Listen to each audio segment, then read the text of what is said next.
Hey guys, how's it going? This is Sam here, reporting to you from Vientiane, Laos, my humble home studio. First of all, I'd like to thank everyone for checking out my first video. Thank you to all the comments, all the likes, all the subscriptions. That all means a lot to me, so thank you very much. So anyway, today I'll be doing a studio tour and showing you what gear I've got here in the studio and why I've chosen to purchase them. So let's not waste time, let's go check it out.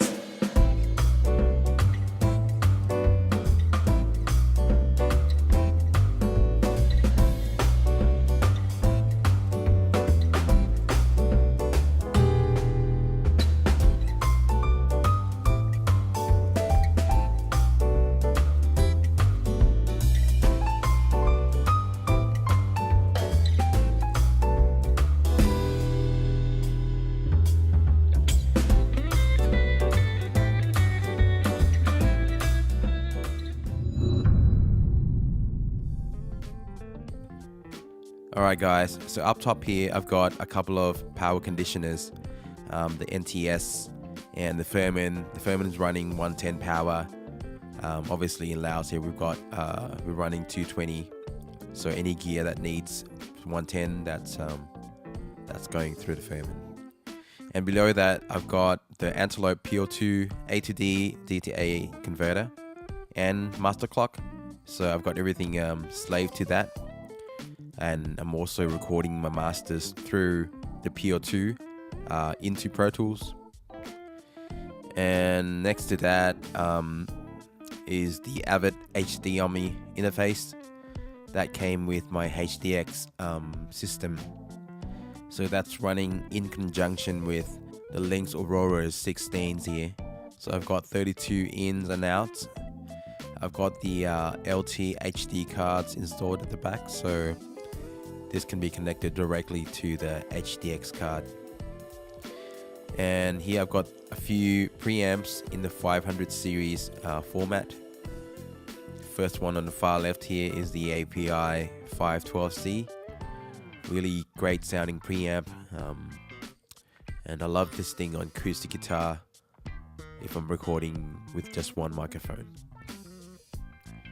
And next to it is the Neve 1073 LD, and basically I've got this thing on 80% of my vocal recording chain, and it pairs well with the Warm Audio WA47 as well.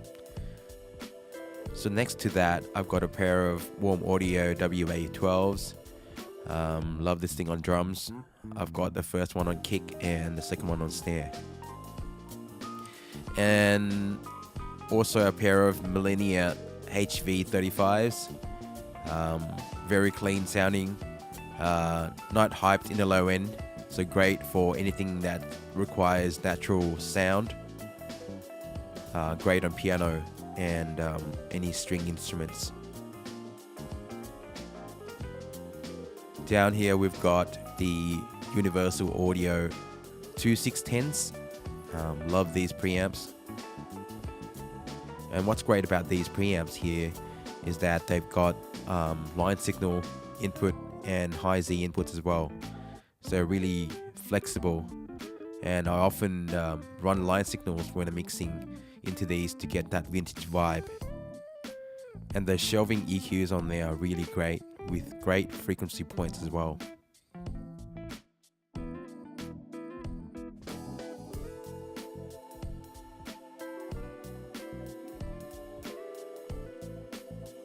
The Avalon VT747SP is my first expensive compressor / EQ that I bought.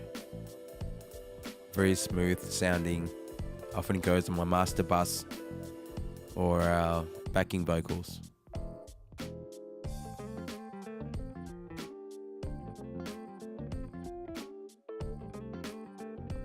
And down here we've got the Chandler Limited Xena limiter. I've got this thing on my master bus sometimes, but mostly when I'm mastering, it's my final level into the converter.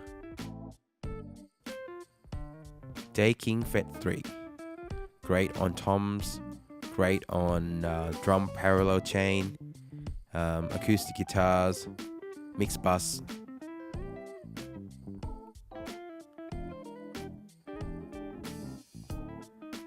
the UA 1176 LN. I've got this thing on most of my vocal chain. Great on bass as well. Great on drums, snare, especially kick drums. And we've got a pair of Yuri LA4s. I've got these mainly on acoustic guitars.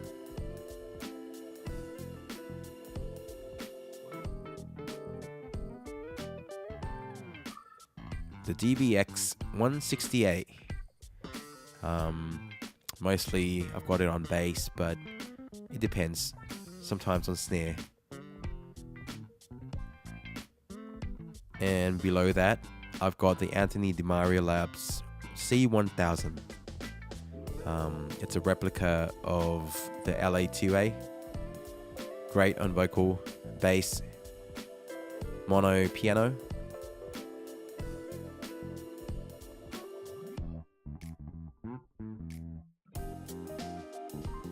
The Alesis 3630. Now, I got these because I was reading something on in a magazine about dance music producers that were using these on their master bus to get that pumping, breathing effect.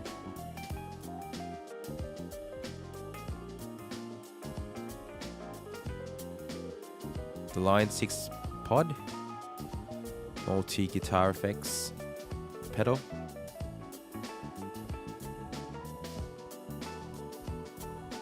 My Mode 2 MIDI interface.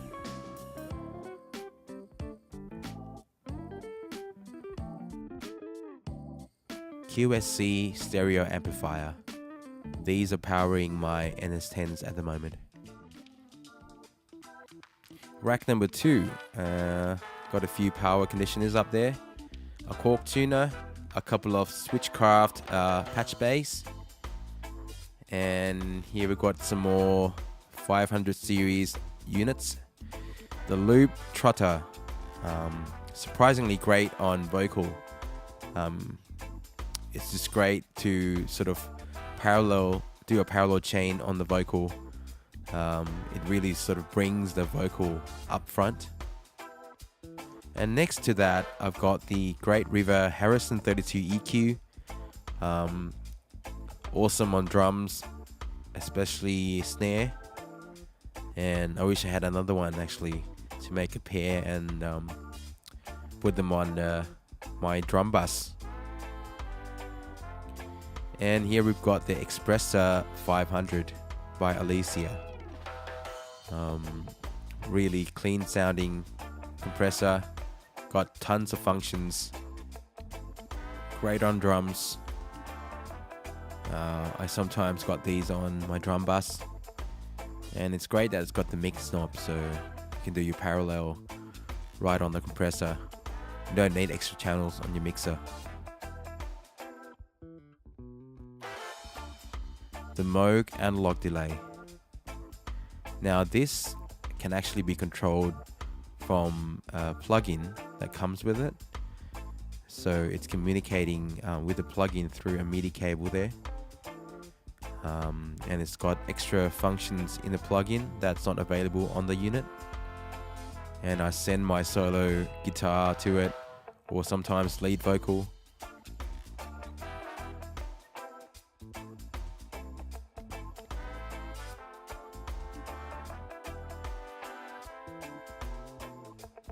The DBX 510 subharmonic synth. This mainly goes on my kick drum. Get that extra oomph in the bottom end.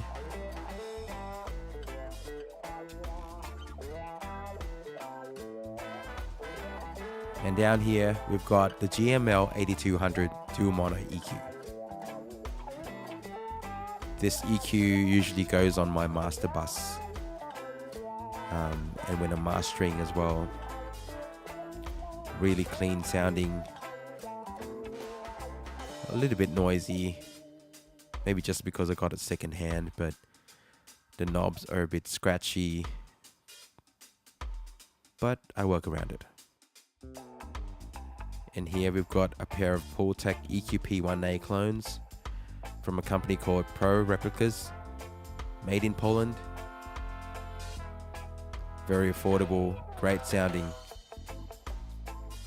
Sometimes I've got these on my vocal bus, so when I'm mixing in the box and I've got a lot of vocal tracks, I'd sum everything down to 2 tracks and insert these into the chain.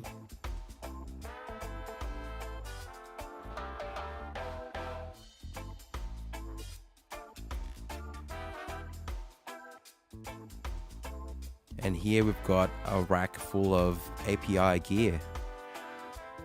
Starting on the left here, a pair of 560 EQs. Great on a lot of things. Great on everything. Love them. I've got them on piano sometimes. Sometimes on kick and snare. Or acoustic guitars. And next to that, we've got the 550Bs. You might notice that the 2 of them have got different colors. The one on the left there is a bit older. Got it secondhand from eBay. And lastly, on this rack, we've got the API 527 compressors. Really great sounding, punchy. Great on drums. And down here we've got the Brocasti M7 stereo reverb processor. Tons of presets, really great sounding presets. You don't even need to tweak anything. Just dial it in, find the right preset and just load it up, and that's it, done. And below that, we've got the Lexicon MX200, the first hardware reverb that I ever bought. And I still use it a lot. And on my latest mix, I think I sent the toms and the snare to it.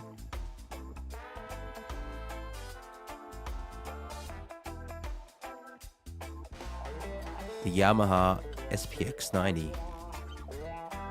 Got this for really cheap. Great sounding reverb unit.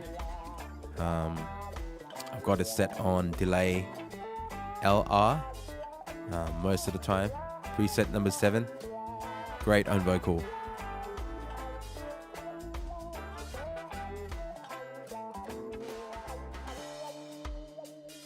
The Waves L2 Ultra Maximizer. Now this thing is basically hardwired to my mastering converter, the PO2. So the Chandler Limited Xena limiter, it's the level that's pushing into the PO2 and then into the L2 for final limiting and back into the PO2 into Pro Tools. And down here we've got the machine. Haven't used it for a while, as you can probably see, collecting dust there. Poor guy. I've got my old Behringer preamps and the Roland sampler, which I'm not using either.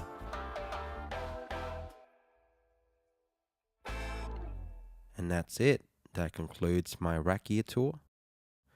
Ladies and gentlemen, the moment you've been waiting for.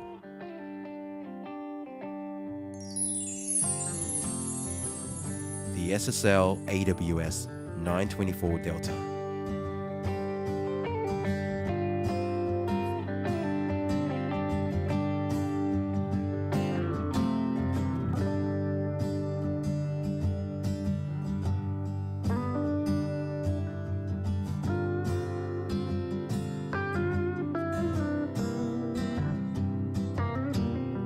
"24 channels, analog, DAW controllable, total recall, buses, cues, auxes, stereo compressors, a couple of dynamic channels, tons of routing options, A beautiful piece of art indeed.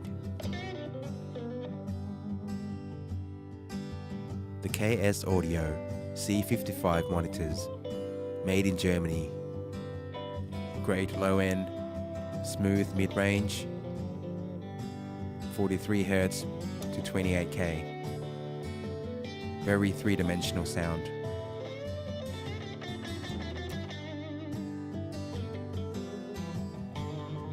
Yamaha NS10s. Some would say an industry standard. Haven't turned cube for checking my mixes in mono.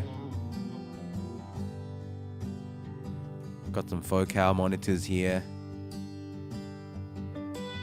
for 5.1 mixes.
Alright guys, thank you for watching the video.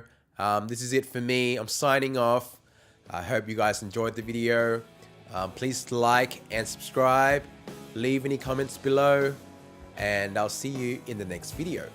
See you later.